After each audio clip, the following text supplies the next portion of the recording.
Hello friend, আবার একটি নতুন ব্লগে তোমাদের সকলকে অনেক অনেক ওয়েলকাম। তো তোমরা ভালো আছো নিশ্চয়ই, আমিও খুব ভালো আছি।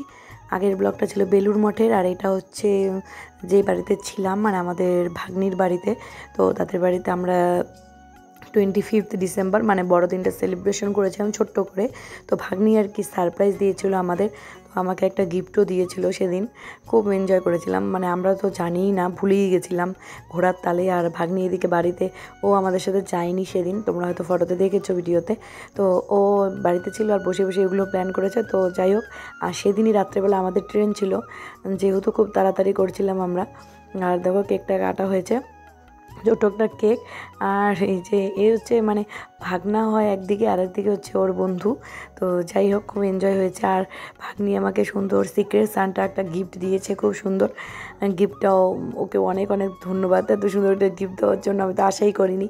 আর সারপ্রাইজ পেতে তো সবার খুব ভালো লাগে। আর ওটাতে একটা কাজল, লিপস্টিক, আর একটা ভুলে গেছি, একটা জানি কী ছিল। যাই হোক, এত সুন্দর গিফট। ও লিপ বাম, তো দারুণ, এখনও ইউজ করা হয়নি। তো ব্লগটা আমি অনেক পরে আপলোড করছি। তো ভাগ্নি যদি দেখে ব্লগটা, আমি অবশ্যই ইউজ করব।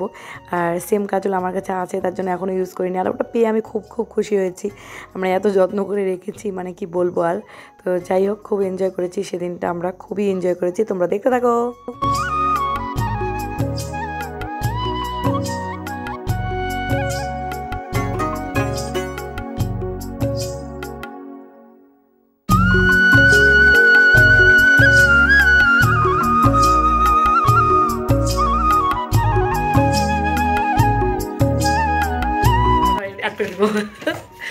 তুমি আসো, টাটা। খুব সুন্দর এনজয় করলাম, কলকাতা ঘুরলাম ওদের সাথে। আরো দারুণ দারুণ দারুণ আরো আসবো নেক্সট টাইম।